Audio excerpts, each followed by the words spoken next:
സന്ധ്യ ആയപ്പോഴേ ഉണ്ണിയപ്പം തന്നെ വലിയ ആഗ്രഹം കേട്ടോ. അപ്പോൾ ഉണ്ണിയപ്പം തിന്നണമെന്ന് പറഞ്ഞപ്പോൾ ഭാഗ്യം പൊട്ടിച്ചുകൊണ്ട് വന്ന സാധനമാണ് നമ്മുടെ വീട്ടുമുറ്റത്തൊക്കെ ഉണ്ടായിരുന്ന ഈ ഒരു പപ്പായ. കാര്യം പപ്പായ ഹെൽത്തി ആണെന്നുണ്ടെങ്കിലും ഉണ്ണിയപ്പം തിന്നണമെന്ന് തോന്നിയ ഉണ്ണിയപ്പം തന്നെ തിന്നണ്ടേ. ഇത് നമ്മുടെ റെഡ് ലേഡി മേടിച്ച് വെച്ചിട്ടുള്ളതാണ് കേട്ടോ. 25 രൂപ കൊടുത്തിട്ടുണ്ടെങ്കിൽ മണ്ടൂത്തിന്ന് തൈകൾ മേടിക്കാൻ കിട്ടും. അതിൽ നല്ല വലുപ്പമുള്ളതുണ്ടാവും. ചിലതിൻ്റെ ഉള്ളിൽ നല്ല റെഡ് കളറിലിരിക്കും. ഇതിപ്പോൾ ശരിക്കും പഴുക്കാത്ത കാരണം കൊണ്ടാണോ ഇനി നാടൻ പപ്പായ ആയ കാരണം കൊണ്ടാണോ എന്നറിയില്ല. ഇതിപ്പോൾ ഇതുപോലെ ഇങ്ങനെ ഒരു ഓറഞ്ച് കളറിലല്ല വന്നിട്ടുണ്ടായിരുന്നത്. പക്ഷെ നല്ല ടേസ്റ്റി ആയിരുന്നു കേട്ടോ. നല്ല നാടൻ പപ്പായ. എന്തായാലും നമുക്ക് ഉണ്ണിയപ്പം ഉണ്ടാക്കിയാലോ. എനിക്ക് ഉണ്ണിയപ്പം തന്നെ കൊതിയാവണു. നമ്മുടെ വീട്ടിലുണ്ടായ പഴാട്ടാ വലിയ പോലെയായിരുന്നു. ഏറ്റവും ലാസ്റ്റ് ചെത്തി വിതരണമൊക്കെ കഴിഞ്ഞു വന്നപ്പോൾ ഇത്രയും. അപ്പം ഞാൻ വിചാരിച്ചതുകൊണ്ട് നമുക്കൊന്ന് ഉണ്ണിയപ്പം ഉണ്ടാക്കാം.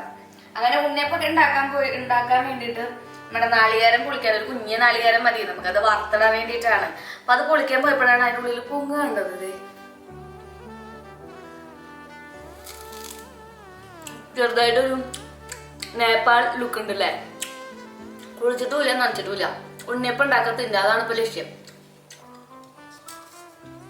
ഇത് തട്ടി പൊട്ടിച്ച് നമുക്കിതിനെ കൊണ്ടുവരാം. ഇന്നത്തെ ഉണ്ണിയപ്പത്തിൻ്റെ റെസിപ്പി എന്ന് പറയുന്നത് നമ്മുടെ ശാന്തമ്മ പറഞ്ഞു തന്നതാണ് കേട്ടോ. ഫുള്ളി ശാന്തമ്മയുടെ വേർഷനല്ല. ഞാൻ എന്ത് റെസിപ്പി ആര് പറഞ്ഞു തന്നാലും ഞാൻ എൻ്റേതായ ഒരു വേർഷനിലാണ് അത് ഉണ്ടാക്കിയെടുക്കുക. ഇലപ്പൊപ്പിണി എന്ന് പറയില്ലേ, അത് എനിക്ക് പെർഫെക്റ്റ് ആവും വേണം. എന്നാൽ അത് വേഗം പരിപാടി കഴിയും വേണം. അപ്പോൾ പഴം നമ്മൾ 2-3 മിക്സിയുടെ ജാറിൽ ഇട്ടിട്ടുണ്ട്. അതോടൊപ്പം തന്നെ ശർക്കര ഉരുക്കിയത് ഞാൻ തണുപ്പിച്ച് വെച്ചിട്ടുണ്ടായിരുന്നു. അതിട്ടിട്ട് നന്നായിട്ട് അടിച്ചെടുക്കുക.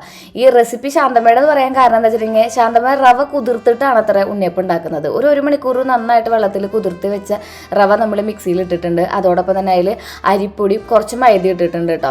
ഇന്ന അളവൊന്നുമില്ല. അത് ഏത് അളവിൽ ഇട്ടാലും ശരിയാവും. റവ കുറച്ച് അധികം വേണമെന്നേ ഉള്ളൂ. മൈദ വേണമെങ്കിൽ ഒരു കപ്പ് എടുത്തോ നിങ്ങൾ. ഇപ്പോൾ ഒരു 2 കപ്പ് റവയ്ക്ക് 1 കപ്പ് മൈദ, ഒരു 1/4 കപ്പ് നമ്മുടെ പുട്ടുപൊടിയില്ലേ അതും ഇടുക. കുറച്ച് നാളികേരം നമ്മൾ നെയ്യിൽ ഇങ്ങനെ വറുത്ത് കോരി ഇട്ടതും ഇട്ട് കൊടുക്കുക. അതോടൊപ്പം തന്നെ നമ്മുടെ അടിച്ചു വെച്ചിട്ടുണ്ടായിരുന്ന ആ ഒരു പഴവും പിന്നെ ആ ശർക്കര പാവും ഉണ്ടല്ലോ അത് അതിലേക്ക് ഒഴിച്ചു കൊടുക്കുക. പിന്നെ 2-3 ഏലക്കായും കൂടി ഇടുക. എള്ള് വേണമെങ്കിൽ എള്ളു ഇട്ടിട്ട് ഇതുപോലെ എണ്ണ ഒഴിച്ച് കുറച്ച് നെയ്യും കൂടെ ഒഴിച്ച് ആ ഒരു ഫ്ലേവറൊക്കെ ഇങ്ങനെ ഉണ്ടാക്കിയെടുത്തതിന് ശേഷം നമ്മൾ വെച്ചിട്ടുള്ള ബാറ്റർ ഒരു 10 മിനിറ്റോ ഒരു 15 മിനിറ്റോ ഒക്കെ വെക്കുക.